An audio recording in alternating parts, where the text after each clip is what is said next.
Hey everybody, welcome back for a brand new video filled with massive spoilers about that show that's just come back stronger than ever, The Walking Dead. Warning, beyond this point, there are major spoilers for people who are not up to date in The Walking Dead TV series and comics, and even for those of you who are, as these spoilers are for the next episode which hasn't even aired yet, even if you have AMC+. In this video, we're going to give you our Rampage recap of the many spoilers that were leaked this week from the most reliable source out there for all of Season 11. These spoilers are as accurate as leaked spoilers can get, people, and they are very detailed. We also want to cover some other TWD Universe news regarding one of the show's most ruthless villains, but first, let's take a look at these spoilers.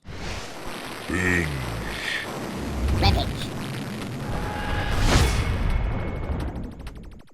Before we get into these spoilers, we just want to give a huge shout out to the AMCWALKNGDead Instagram account. They have been flawless with every spoiler they have released for all of Season 11. In our last spoiler video, we recapped spoilers from multiple sources for the Season 11B premiere. All were wrong except for the AMCWALKNGDead. They've proven they have insider information, and this episode they gave super detailed spoilers that will once again confirm that they do have insider knowledge. Instead of giving you our binge breakdown of the next episode's trailer, we will be using that footage and shots from other promos to help illustrate the spoilers we will be recapping. To be clear, the source of these leaks does not want their work screenshotted and shared, so we are giving you our recap of those spoilers. We will not be including the more minute details in our recap to make sure our video doesn't go on too long and to leave you some surprises when you viewed the episode. If you do want to read all these spoilers word for word, you'll have to go over to the AMCWALKNGDead account on Instagram and follow. Okay people, it's spoiler time. And now is your last chance to skip to the next chapter. The episode starts with Daryl walking through a haunted maze with Judith and RJ, just like society was normal again, only they have real walkers in the haunted house, but they are safely behind glass. Still sounds kind of twisted, doesn't it? Some dude dressed like a zombie actually gets near the kids and scares RJ before Daryl has to step in. Does this guy have any idea who RJ is? He better recognize. This spoiler ends with Judith giving RJ props for being brave, but no big plot details here.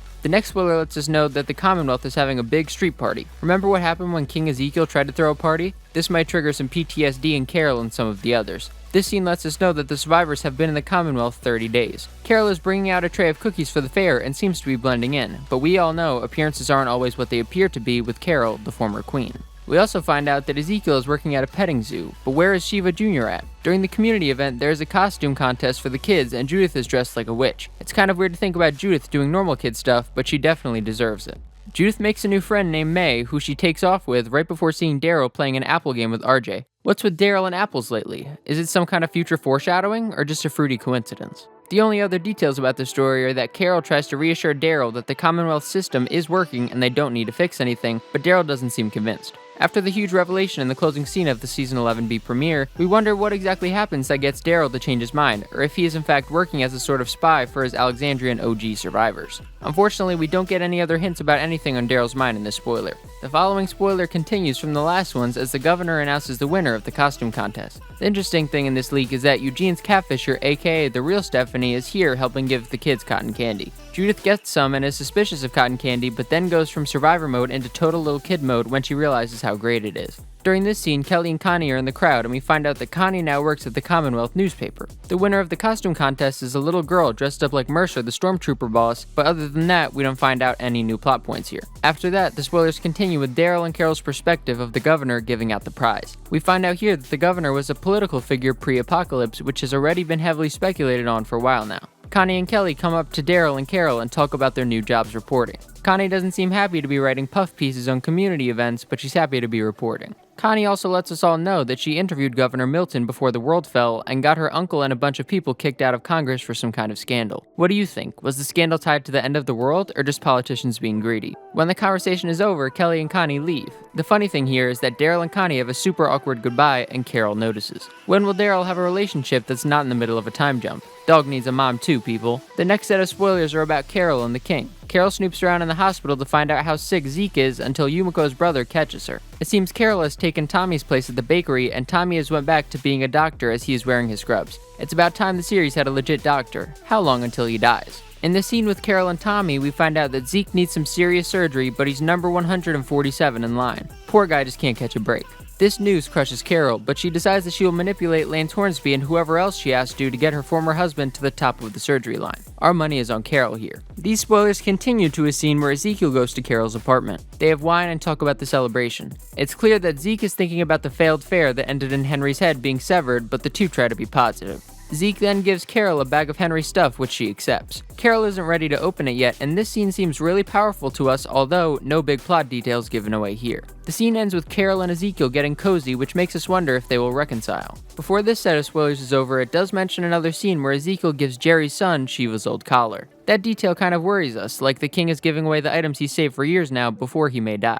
We hope that Carol is able to make his surgery happen before it's too late, but you know that The Walking Dead will be ruthless in its endgame, just like always. After that touching moment, it's back to some toughness as we check in with Daryl and Rosita, both of whom are training for the military. The two are split up and challenged in walker killing drills. The cool part is that Rosita actually does better than Daryl here. She's a stone cold killer after all. There is another scene in the woods mentioned where Daryl has to watch the governor's son's back, and the kid is clearly not cut out for surviving.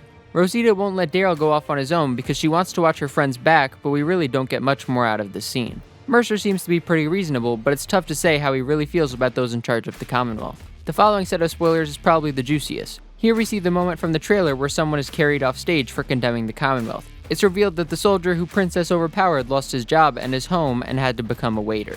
During the ceremony, when Governor Milton unveils his portrait, which is of her father, the former trooper makes a stand and calls out the classism in the Commonwealth. He holds real Stephanie at knife point and slashes the painting before running away. Daryl and Mercer chase the guy, and Daryl ends up catching him, but to get on Sebastian's good side, Daryl lets Sebastian say that he caught the rebellious citizen. That's some next level manipulation. Carol must be life coaching Daryl here.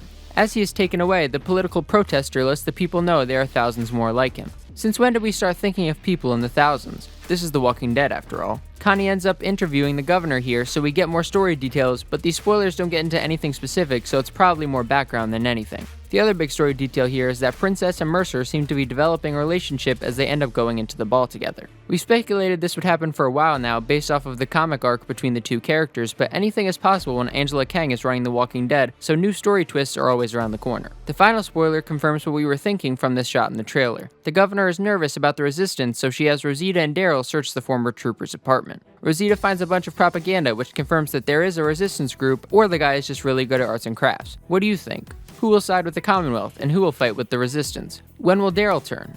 Finally, let's talk about some crazy Walking Dead news that came in this week, the return of Alpha. No, we don't mean from the dead, but to the tales of The Walking Dead. We want to be very clear that this news isn't confirmed by AMC, but by the Illuminati. The Illuminati is a media news outlet, but they do have a checkered past, so take this report with a grain of salt. It does make sense to bring Alpha back, which would also give us some more beta time as well, and we do love Ryan Hurst. Overall, some high-profile actors have joined the cast of this series, and it seems that AMC is taking this show very seriously budget-wise, which means it should be a great show. What do you think? Will Alpha return? Will we find out her real name? Where's Beta's episode? With The Walking Dead coming to an end soon, we're going to need a lot of amazing content to get us our dead fix. We can only hope this universe still has some more critical hits left in it. Is Season 11 the end of The Walking Dead, or just the end of the beginning? Thanks so much for watching our videos, everyone. As always, we're on the lookout for any new leaked spoilers or insider information to help prove or disprove all the rumors and theories out there about our favorite show that makes killing seem as easy as tying your shoes, The Walking Dead. Please let us know your thoughts in the comment section below. Follow us on Instagram and Twitter at Rampage. Click the notifications bell for our channel so you can see our next video as soon as it comes out, and don't forget to subscribe. If you'll excuse me, Lance, I'm due for an interview.